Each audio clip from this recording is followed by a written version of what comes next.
for joining us today here at Nozomi Networks for our webinar to discuss our recently released OT IoT Security Report.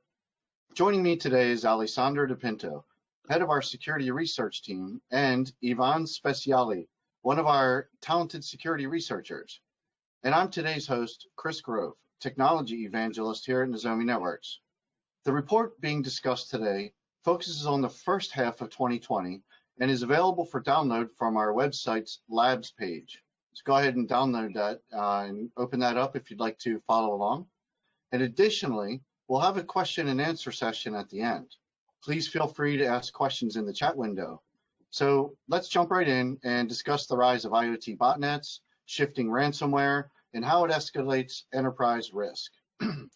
Alessandro and Ivan, congratulations on this report. It's full of valuable data and it's been very well received by the community.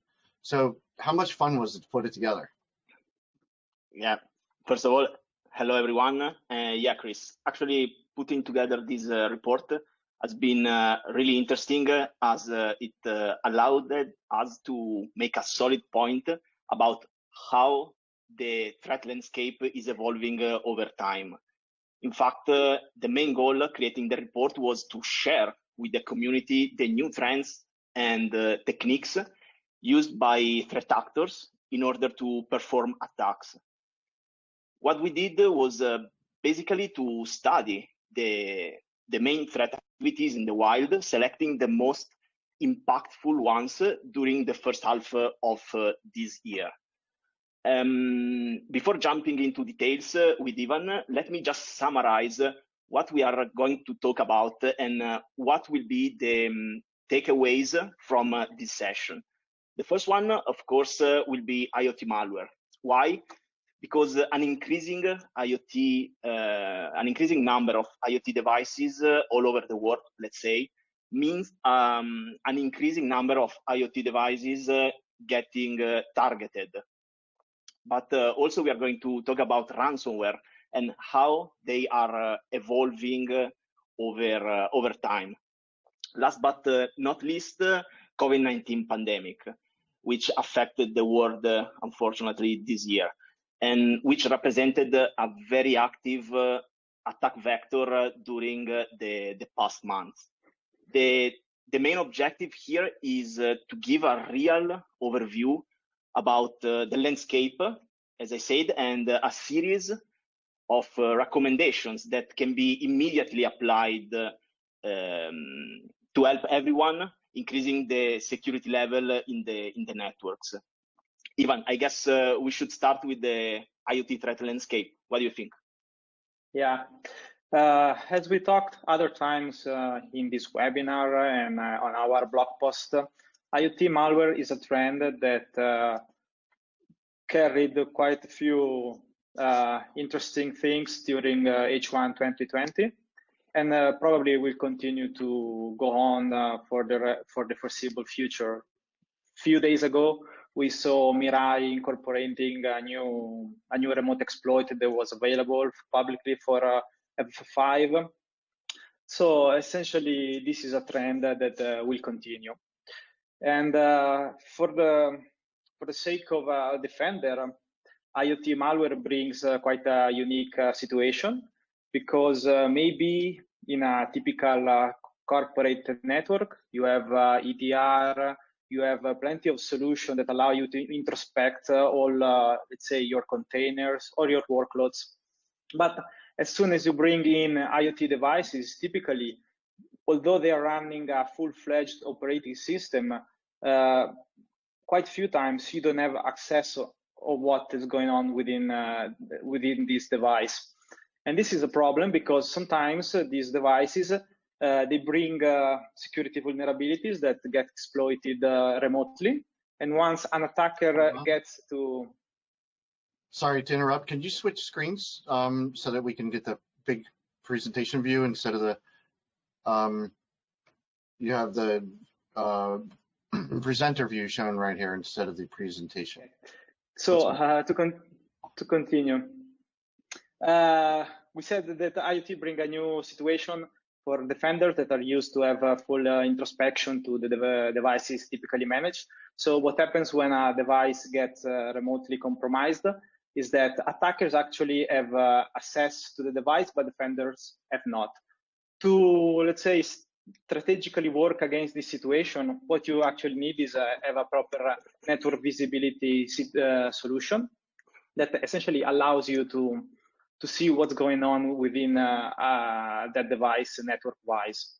Also, another interesting approach to counteract these threats is to absolutely limit the services that are exposed by these devices, especially those internet-wise. But I think one of the most interesting approach that probably will emerge in the near future is before deploying an IoT device is work with strictly contact with the vendor in order to properly understand the hardware and software supply chain that essentially it's behind an IoT device.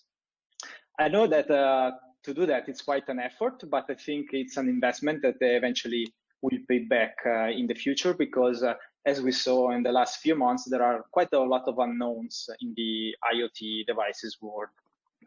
I have a question, Ivan. What do you think about the bug fixing did by the manufacturers? Do you think that they are patching immediately or leaving exposed the devices? That's a nice question, Alessandro. The problem is that quite a few times, even the vendors don't really own all the source code that gets into the device they actually ship. So sometimes they cannot actually provide the patches. Sometimes they're not aware of the patches they actually should give to customers. So that's why I think it's very important before actually committing to deploying an IoT device in your network to understand properly what's behind it and how, let's say, the security full spectrum is treated by the vendor. So yeah, good one. I think the next item that we have in the outline for today that was very interesting in H1 2020 was ransomware. Again, as we saw in the last few days, ransomware is not going anywhere. It's still there and probably will stay with us for quite a while. But it's actually, we called in our report the ransomware shifting, essentially for a couple of reasons. The first one being that we saw in the recent months ransomware incorporating in their process kill list a list of name of processes belonging to OT processes, for instance, for HMIs, for historians. But we need to understand better what's going on here. Our belief is that these ransomware operations are not going after organizations running OT processes in particular. They're not targeting those organizations. They just go after anything that has a monetary value for them. So essentially, probably what happened is that they stumbled upon some corporate networks where they saw this kind of processes and they just thought to incorporate those in their kill list. But nevertheless, for any organization running this kind of processes, you need to be very well aware because this is a very, very alive threat. And yeah, you need to prepare. The other interesting thing that it's, let's say, more a broad spectrum reflection is that we've been talking about ransomware for quite a while right now. But when we think about the ransomware operation that are taking place today, they are completely different kind of threat compared to the original, let's say, ransomware campaigns that we saw, let's say, a couple of years ago, when essentially you got spammed with some exe and you have some workstations infected and they were asking for like $100 in Bitcoin. The kind of a ransomware operation and infection we're seeing today, it's a completely different thing because at the end of the day, the ransomware part is the least interesting and is only the tip of the iceberg because what these attackers are doing is they compromise a network, they move laterally within such network until they find some valuable data. Once a proper asset, some confidential document is exfiltrated, only at that stage we deploy a ransomware. If you think about it, this could be very well be doing a corporate espionage. The only reason why we call it ransomware is because they ask for a ransom. So I think what defenders should do is try to understand the path that this attacker took from the initial compromise where the attackers gained a foothold within the network to the lateral movement toward the system that actually carried the interest document that essentially were exfiltrated later. And the other say thing I really like to say is that although organization always should have let's say a plan, a contingency plan for whenever let's say confidential data get leaked, what happens with ransomware leak is a bit different, because essentially you don't see let's say a contract with a customer being leaked. Essentially they leaked a whole pile of documents. You never know the context over this document, so even the processing could bring some issues to the organization, because although you may have contingency plan in place, you don't really know the consequences of this process to being, say, perpetrated against you. So again, as we said, since these operations are let's say comparable to a penetration test, to red teaming activities, you should carefully prepare yourself, do this kind of activities before a ransomware organization do that for you. Do you think even that in the future the ransom asked to the companies will be increasing as they are targeting, let's say, more valuable data over time? Yes, or essentially ransomware operations are very well aware of the, let's say, value of the data that they are actually stealing. So for instance, as long as they are able to compromise the organization with, let's say, for instance, personal data, yeah, absolutely, the price will always reflect the importance of the data. Yeah, actually, because also they are, sorry, Chris, they are shifting quite fast. So I think maybe in the future they can start hitting IoT networks. What do you think? I think the reflection here should be, think about these operations. They brought in the last few months quite a huge amount of money. With this money, you can actually finance better operation, better tooling. Essentially, you can create an organization that will hit more effectively. Absolutely. And I might also add an answer to yours, Ivan, is it's not even always about the sensitivity or the value of the data itself, because of what you brought up is a very valid point. And if you don't know what it is, what they're doing now is they're shaming the brand. So it's not about the data anymore. It's how valuable is the brand and how embarrassed would you be if your data was leaked. So the mystery behind what it is makes it even more potent as a weapon. Yeah, and if you sell consumer product, for instance, it could be even worse. Exactly. Very good point. Yeah, in fact, I always strongly suggest to anyone to keep backup of the data, especially the valuable one, because it is a really effective way to save data in case of the attackers are able to bypass all the security products. So it is a very convenient way to come back and don't deal with the cyber criminals, basically. Hey guys, we have a real-time question coming in here. Let me ask you, because it's pertinent to our conversation here. First, what are the threat actors behind the current ransomware? Who are these guys doing this kind of activity? I don't think that we can name names here.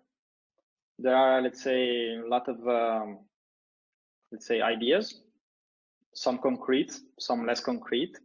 But yeah, Attribution's hard, right? Yeah. And then a second one, sorry, before you move to your next topic, there is, do we observe malware specifically targeting IoT devices located behind a firewall, but vulnerable because they would have poked a hole in the firewall using the universal plug and play to be reachable from the internet? So are they using the UPnP on the firewall to access the IoT devices? Are we seeing that in the wild? I think I might have saw something like that in the past, but I can't recall anything very recent, the recent months doing that. But yeah, essentially the problem is as long as a kind of IoT device has reached, let's say, a given distribution, it will become a valuable target to spend time on. It's always like a trade-off between the impact that you can have and the amount of time you need to spend on R&D. So let's say if an attack surface is there and we will, let's say, have value, it will be hit by attackers, no doubt. Cool, thank you. Okay, I think that now we can continue the discussion talking about the opportunities basically offered to the attackers during the COVID-19 pandemic. In fact, during the last months, but still nowadays, actually, a big number of people are working from home, often using, unfortunately, outdated system. This raises an alert, a red flag about the security level of the exposure of the companies. As usual, cyber criminals didn't miss the opportunity to take advantage of the situation. The ways for the threat actor trying to exploit emerging opportunities have multiplied, as you can imagine, starting from the last months.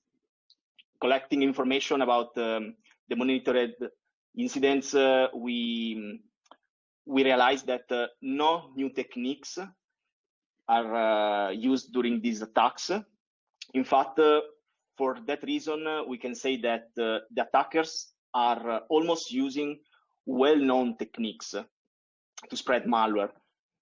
They are just exploiting the stressful period that the people was and actually is still facing. Let's talk a bit about which are the techniques to better understanding how the attackers are trying to take advantage. So basically, the first one is the email phishing, common one. It's well-known attack. Basically, where the attackers are trying to trick the users clicking on malicious links or attachments containing malicious code inside. For example, we can have malware, ransomware, spywares, everything that can be used to infect a system, but also Microsoft documents actually containing malicious macros used to infect the systems. Emails are also used to trick users inserting their corporate or even personal credentials into the websites controlled by the attackers.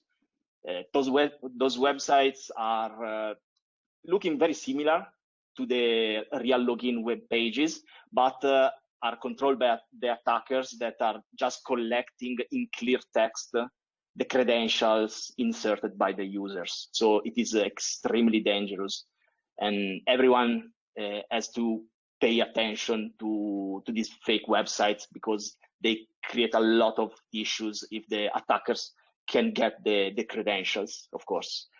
The last really common techniques that I like to talk about is to craft malicious code, insert malicious code inside the legitimate software. In fact, employees in these examples use the VPN's software to access remotely from home the internal networks of the corporate. What happened was that the attackers started spreading malicious VPN clients to trick the users installing their version instead of the original ones and infecting actually the computers of the employees. Usually the main goal of this kind of attacks is not just the computer of the single employee, but the fact that their system can be used like a bridge to jump into the corporate network, bypassing basically in one shot all the security measures defending the perimeter, so dedicated to the perimeter. We have a series of recommendations. The first one is, of course, reviewing the defensive strategies against phishing attacks. And directly related with this one is performing simulated attacks. So the company performing simulated attacks inside the corporate to the remote workforce, let's say, to evaluate, to have a real evaluation of the potential exposure to this kind of attacks.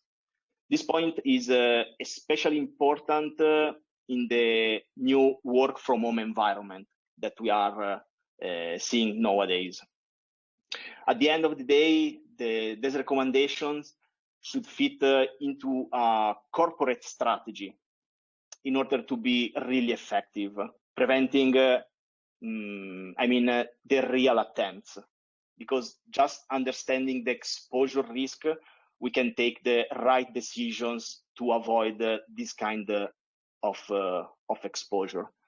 At the moment, the pandemic is still going on, but I think we saw in the past the massive attempt to exploit this topic, this situation. Now is starting. The attackers are starting to move on other techniques because the pandemic is going on, but we are saying that everything is moving on another side. But still, we see a lot of attempts that are still going on in the wild. So if we have any comment or question about this topic, otherwise Yeah, we do, but let's do our QA at the end so that we can gather them up and have a question, and it's a good one, so we'll save it. Okay, cool. Yeah, sure. Okay, this brings us to the final part of our conversation. And Chris, also based on your experience, what do you think to wrap up the discussion with the key takeaways? Because it is a really important point also for the audience to bring the value back home about what we are saying in this session. Sure. So I think that in summary, the countermeasures that you're discussing is we have like two types. One of them is either it's like an ad hoc, and we're sort of creating signatures or looking for things and looking for specific threats. And we know what we're looking for, and we're like responding to something that we see out there. For example, it might be a CISA notification, or it might be something happening at the office, and we're responding to something, and we're kind of reacting to the existence of something out there and hunting it down and looking for that stuff. But then also being more strategic and forward thinking and putting in tools ahead of time so you can detect things that maybe might be anomalies or maybe not something that we've seen before that you could create a signature for, but you could pick it up in other ways. For example, monitoring the configuration of things in the firmware versions or the behaviors of the communications channels and other types of characteristics of the devices and the traffic and how they use those protocols. So there's different ways to approach this, I think is what you guys are saying, if I have that correct. Yeah. So again, I'd like to stress, let's say, strategic and proactive countermeasure. Sorry, Chris, I hear a lot of echo on your side. Sorry. Strategic and proactive countermeasure are, let's say, more expensive. They require a lot of effort, but I think for any organization of a decent size, you need to think, let's say, on a medium to long term. And this kind of investment, they always carry value. They will always bring back value. And let's say you need the tool to respond to threats, because let's say attackers will always come after you, and you need to prepare. Yeah, great point. Undoubtedly, they are complementary, and I would even go so far as to say that if you don't have the strategic approach already in place, that when you try to do the ad hoc stuff, it's going to be more expensive, more complicated, less effective, more prone to false positives, more manual labor, more people, and overall not as successful. So having a tool like Nozomi Networks Guardian in place to monitor everything only makes ad hoc investigations all the more easy. And you want to do, and yeah, it's better to do something ad hoc and find something strategically rather than having to do a forensic investigation because you had an incident. Yeah, that's correct. Undoubtedly. Great. So if you guys are ready for our QA session. Yeah, sure. Let's go ahead. All right. So let me move this up to my screen here. So first of all, with everyone working from home and connecting to corporate networks through various VPNs, how can Nozomi assist corporations from all of the IoT devices that are connected to the home networks that are being used to connect to the corporate VPNs? Are these networks even safe? That's a question from Craig D. Okay. The thing is, it always depends upon, let's say, which kind of device you're connecting to your corporate network. If it's, let's say, a client like your Windows laptop, essentially, if this laptop is managed correctly by your employer, sorry, even if you have, let's say, compromised IoT devices, there's always a chance of let's say, these infected IoT devices to, let's say, try to get into your, let's say, client corporate laptop. But as of these days, we haven't really seen this phenomenon in the wild. It's something that, of course, has been theorized and, let's say, demonstrated as a POC quite a few times, but we haven't seen some widespread activity. This, of course, it's a concern for everybody. And also, it also very depends upon which kind of VPN you're managing. But at the end of the day, as soon as your traffic hits the corporate network, Nozomi Guardian will see it and will be able to pinpoint back to the source. So this is, let's say, the strategy. The entry point is always being your corporate laptop that will be identified, and yeah. And I would also add that the final part of that question was, are these networks even safe? I would say in today's world of zero trust networks and things like that, I would say always treat everything as not safe, monitor the living daylights out of everything, treat it as compromised. And that's how we approach it. Everything that is there needs to be monitored. And so I think that it's a good approach to just assume that these devices have been compromised and you need to monitor them. So we have a question here from Ricardo M. And this is my first time reading these questions. So if I stumble here, it's because I haven't read it yet. Coming in live. So how relevant is the disclosure and non-disclosure of hidden data related to attacks in the OT world when we evaluate this kind of report? Nobody wants to share corporate breaches to avoid loss of image, revenue, etc. Do you believe hidden breaches are more comparing to the ones we talk about nowadays? If no, kindly justify your answer. So do we believe the hidden breaches are comparable to the ones that we're talking about?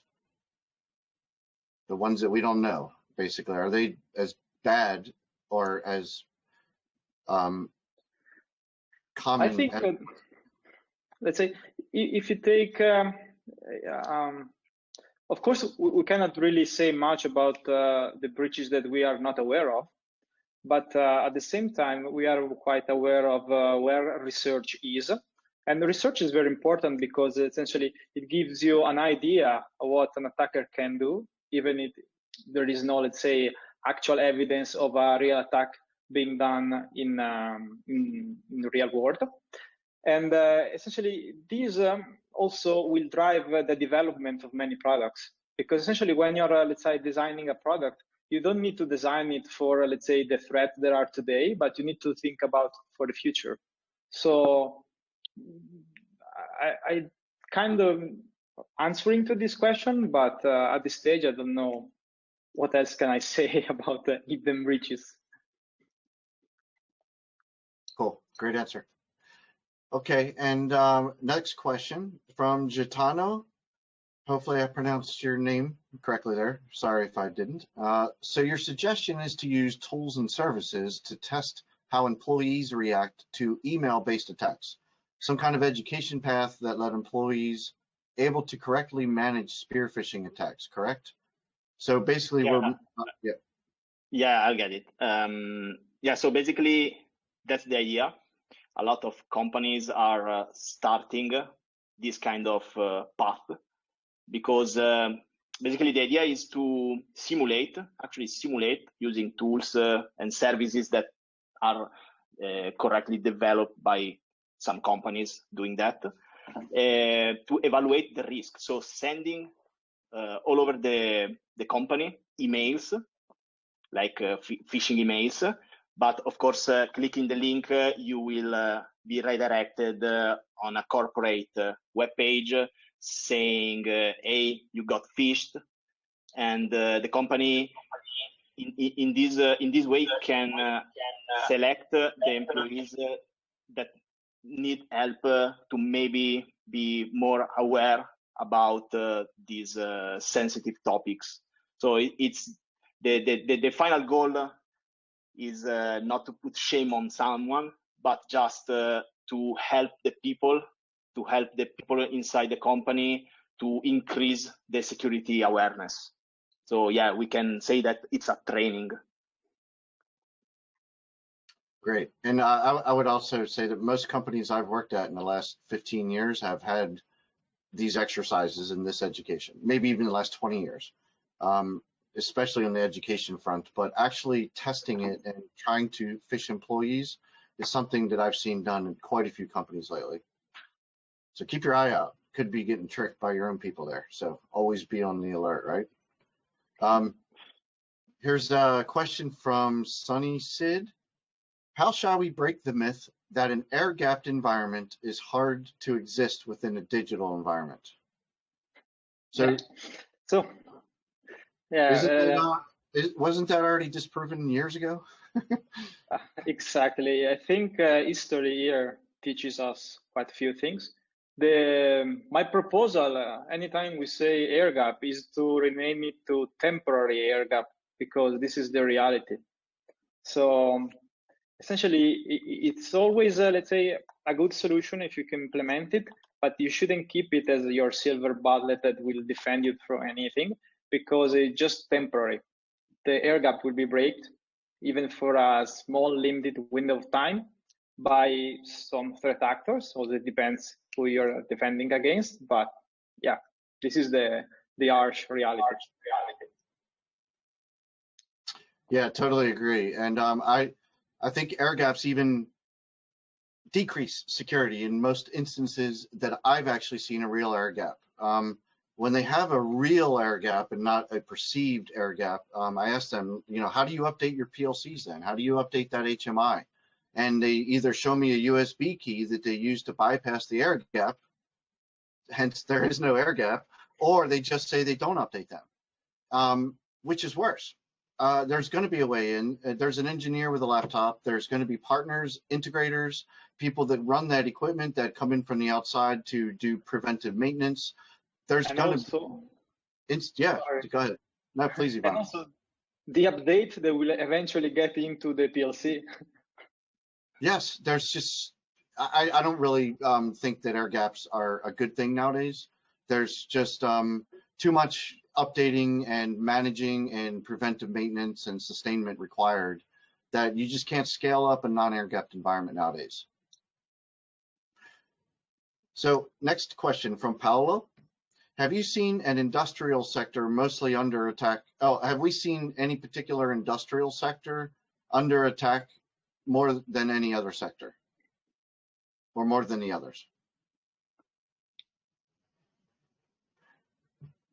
I think that's a good question for probably you, Ali, right? Because I think you have a large amount of visibility across there. Yeah, I think that the energy sector is the one most attacked, most targeted, because the impact is immediate. So if you are able to bring down the electricity, for example, the impact is devastating for maybe an entire region.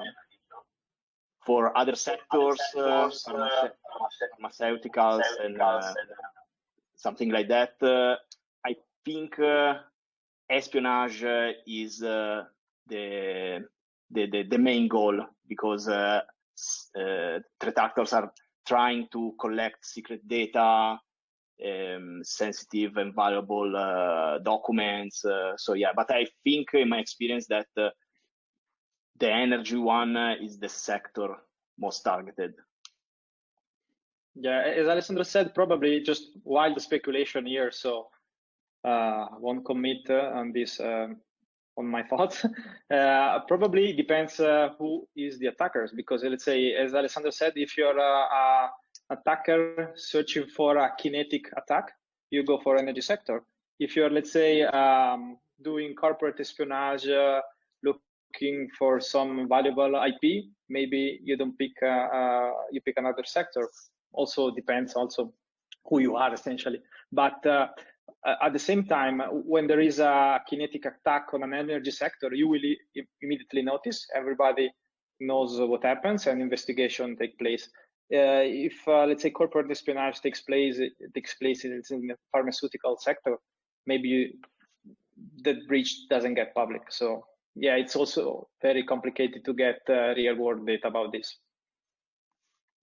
Yeah, it's a lot of this is going to depend on, like you just brought up, their industry. In the States, if there's an attack on the power grid, it has to be reported to the Department of Homeland Security and NERC-CIP and some others, so you can actually go and look that up and see it. But if it's just your intellectual property stolen and you are not a publicly traded company where it's going to impact your shareholders, you may not have any reporting requirements at all. You could just keep it quiet to yourself in some instances. So yeah, there's going to be a lot of things out there that aren't reported. Totally agree with that. So next question from Shaukat, I hope I got that name right. Is this recommended to deploy Guardian in an IT domain? So we are a tool that monitors OT and IoT environments.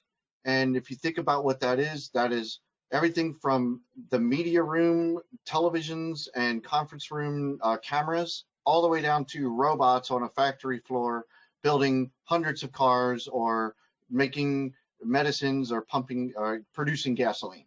That's a huge array, wide array of different types of technology. So if you take away the I in the IT and the O and the OT and the IO and the IoT, it's basically technology. So there's no reason why you can't deploy Guardian in different environments. But I will say that the IT environment is pretty well saturated with tools. It's fairly easy to monitor that kind of stuff. Customers gravitate to our product because of the hard to do stuff, which is the IoT and the OT. Those are typically unmanaged devices.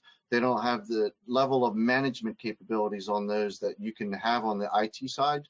So that's really the heavy lifting is on the IoT and the OT stuff. And that's really where Nozomi Networks excels and where we pull away from everything else that does typical network monitoring.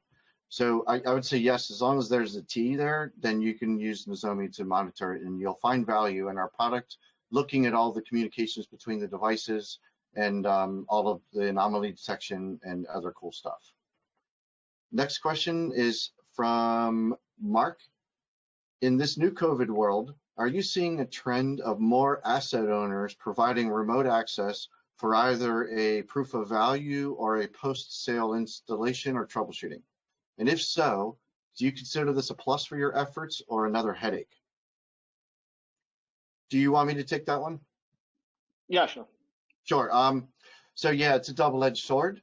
On one front, we are seeing a lot of our POCs and POVs are moving forward at an even faster pace because the people that we work with are also usually responsible for a lot of things, and without being able to report to a plant or reporting to a place that's in production and working remotely, some of them have time for other things like working with us on a POC. However, the other side of that sword is that the other people that we need to work with are usually on the cybersecurity side. And those guys are slammed right now. They're super busy taking care of all of the stuff that you just heard Ivan and Ali highlight. So on some fronts, yes, and on some fronts, no. So it is a blessing and a headache together. Next question from Rajesh is, does IEEE 62445 assessments help us? Would Ali or Ivan want to take that one, or? Actually, I cannot say anything about that. IEEE 62445 assessments. I think that it's in reference to actually doing an assessment on an environment, and I think that that's going to be something that a customer is going to have to be compliant to, or we would be able to assist with. But ultimately, when it comes to doing assessments themselves, generally our product is a tool that will help with assessments. So any type of cybersecurity assessment that you're going to endeavor on, regardless of what framework you're working with or what your mandate is that you're trying to accomplish, you're going to need things like auditing and configuration management and reporting and those types of tools. So I would say, yeah, we can help with an assessment of that nature. Next, what about this question from Peter? It says, I hear a lot about endpoint protection in OT lately. What's the vision of Nozomi on that point? So what do you guys think about endpoint protection in OT? Anything? Yeah, Ivan, go ahead. So also, it always depends upon which kind of endpoint we are talking about. If we are talking, let's say, maybe an HMI running Windows, there is, let's say, the possibility of technical possibility of deploying typical EDR that you always, maybe with some customization that you see in the typical IT network. I think the whole idea, it always depends upon which kind of device we are talking about. If the device is an embedded one, which does have an operating system that it's complicated to extend, or let's say the vendors doesn't provide specific hooks for the endpoint protection to hook on, it's going to be complicated. But also, I think it's also something that both the vendors and the developers of security products could work on for the future.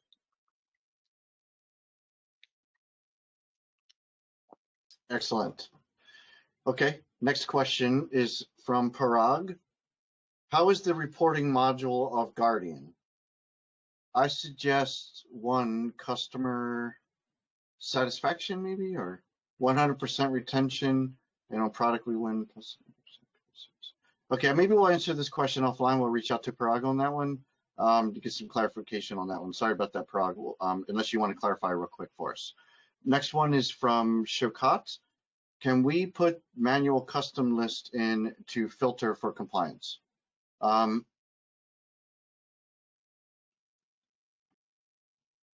we put a manual custom list to filter for compliance as compliance? I think he's asking if we have some compliance mandates, can we add custom signatures or custom rules in order to obtain compliance with that? And I would say, yeah, I think if that's your question, I would say, yes, we have what's called assertions that you can use to design what your mandate looks like in assertion, and we can apply it. And if it comes true or it doesn't come true, we can issue an alert or add something to a report accordingly. Do you guys have anything to add to that question? Right. Sorry, do you have any answer? Huh? Nothing more than what you added. Okay.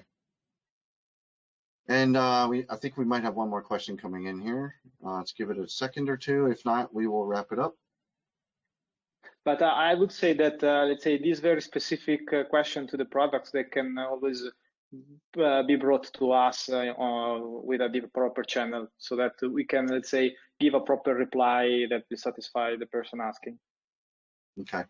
All right. So we did get a question here. What are the three main differentiators of Nozomi against its competitors? Okay. I'll take this one if you guys don't mind. So I would say it depends which competitor. We compete with different products in different spaces. In the OT space, there are some companies there, and then in the IoT space, there are some companies there. We're in both.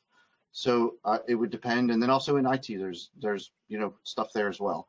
I would say the one thing that we do better than anyone else across the board is maintain our relationships with our customers in a unique way that I've seen in this space.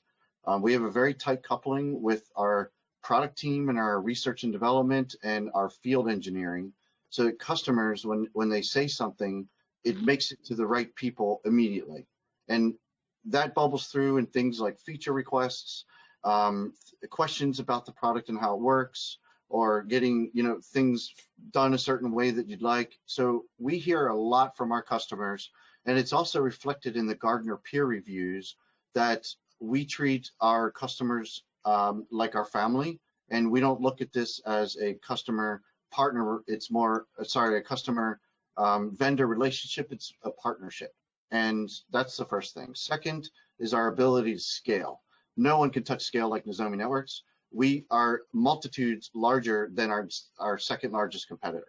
So they can go to tens, but we go to the hundreds of devices out there in some environments. And we have these things out there for years, and customers just really bring scale to the table in some of these POCs that we attend, and then in some of the real deployments. And we go out there on our own, and we are alone in that field when it comes to scale. So that would be the two. Do you guys have another one? Because you have a lot more time at Nozomi than I do, and I can come up with the third one, but I want to give you an opportunity to do that, Ali or Ivan, if you have one. If not, I will. Yeah, I would go with the technical speaking. So I don't want to go in that way. So I think what you said is high level enough. What I can add, it's technical, of course, is that we are putting a lot of effort. I see my voice coming back. We put a lot of effort in the security research team to create prime quality rules to protect the networks. So technically speaking, we are pushing a lot to create good quality rules using our internal quality assurance, so to bring the best value to our customer. Great. And if you're interested in more, we actually have specifics about the different players in the different spaces. So reach out to your sales rep or your sales engineer if you know who they are. If not, reach out to us, and we'd be more than happy to take that conversation with you directly and give you all the great things that we do that our competitors can't do. So let's move on to the next question here. Actually, we'll skip that one. We do probably want to talk about that one offline I mentioned. And then, does Nozomi have collaboration with universities to enhance IoT research and give students more experience and training? So actually, talking about the security research team, we have a collaboration in place right now with a university in Italy, in Genoa, to detect, let's say, advanced attacks used to exfiltrate data. So this is the current project that we have. It's not related with IoT at the moment. We usually work with the university, but at the moment we have this kind of project. Awesome. And then we also do stuff through like partners that we have out there. One of them comes to mind is MESI. It's the Maryland Institute of Science and sorry, I thought it was technology. But anyway, they are part of the United States government and United States Cyber Command, and they work a lot with the public, and they have a ton of things that they do with universities, and they work with students and have workshops and all these great things. And we are working very closely with them. So these many different students that come through there on a weekly basis get exposure to all kinds of neat stuff out there, including our product. So there is quite a few things out there. Also, our training and certification program, not offered through universities yet, but people out there can get certified in Nozomi Networks, and that'll make you more readily available in the job market. I know people that have landed some pretty good jobs immediately after getting that official Nozomi certification. So I think we're out of time, unfortunately. This has been great discussion, guys, and I feel that I could just sit here and chat with you all day, and I'm sure that people would hang on. But unfortunately, we do have a time limit. So if you guys have any closing statements or anything you'd like to make, or just wish everyone farewell, it's up to you. Do you have anything else to add before we wrap up? Continue to follow the blog post, because we are constantly adding new stuff that we see in the wild to help the community. Also sharing not only the information, but also IOC, bad IPs that can be useful. Also, if you are not a customer of Nozomi, you can use the IOC for free in your own system. So yeah, everything will be published in our website. Excellent. So as always, Nozomi community and general public, thank you very much for attending our webinar today. Stay safe, stay secure, and we hope to see you soon. Bye-bye. Thank you. Bye.